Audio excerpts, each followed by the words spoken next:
নতুন ব্রিজ করতে হবে করতে হবে ব্রিজটা কঙ্কাল কেন নতুন মরণ ফাঁদে পরিণত ডেমরা চনপাড়া বটতলা ব্রিজ, যা এখন কঙ্কাল সেতু নামে পরিচিত।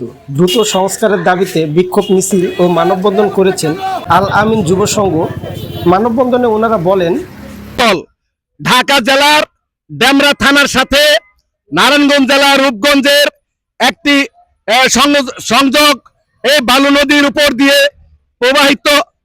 প্রবাহিত বালু নদীর উপর দিয়ে নির্মিত 1991 সালে তৎকালীন স্বরাষ্ট্রমন্ত্রী আব্দুল মতিন চৌধুরীর নেতৃত্বে এই ব্রিজটি নির্মিত হয়েছিল।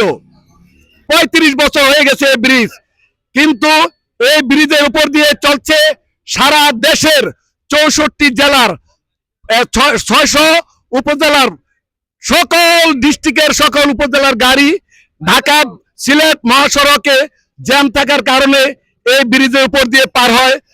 এই ব্রিজের নিচ দিয়ে প্রবাহিত নদীর উপর দিয়ে যে বলগেট চলছে, এই বলগেট গুলো বালির বলগেট বারংবার ধাক্কা দিয়ে ব্রিজের নিচের পিলার গুলো সব ভেঙে ফেলেছে।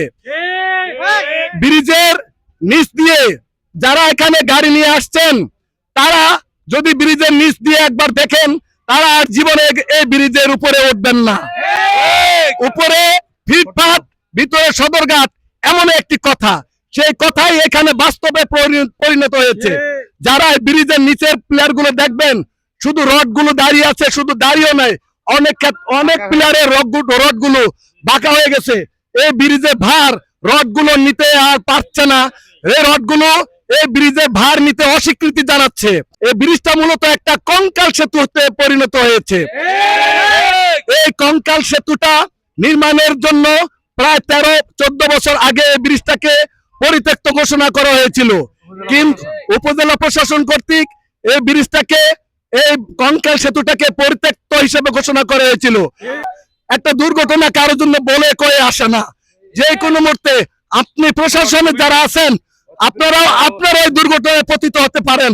আল্লাহ না করুক, আপনাদের সকলের সুদৃষ্টি এই ব্রিজের উপর যেন পড়ে এবং অবিলম্বে যেন আমার এই দাবি বাস্তবায়িত হয়। প্রশাসনের দৃষ্টি রেখে আমাদের এই ব্রিজকে অতি দ্রুত নির্মাণ করে দেন এবং এই এলাকার জনগণের দুর্ভোগ পোহাতে সহায়তা করেন।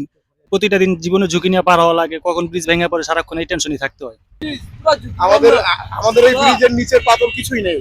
এই যে গাড়িগুলো আছে, এই যে লেন পার করে, এই ব্রিজের যে পদক্ষেপ, এটা যদি অতি জরুরি যদি না নেওয়া হয়, তাহলে এই ব্রিজের সংলগ্ন যে ঘাট সম্প্রসারণ, এইগুলা গাড়ি যাতায়াত করার মতো না। কোনো সময় এটা বিধ্বংস হওয়ার সম্ভাবনা বেশি।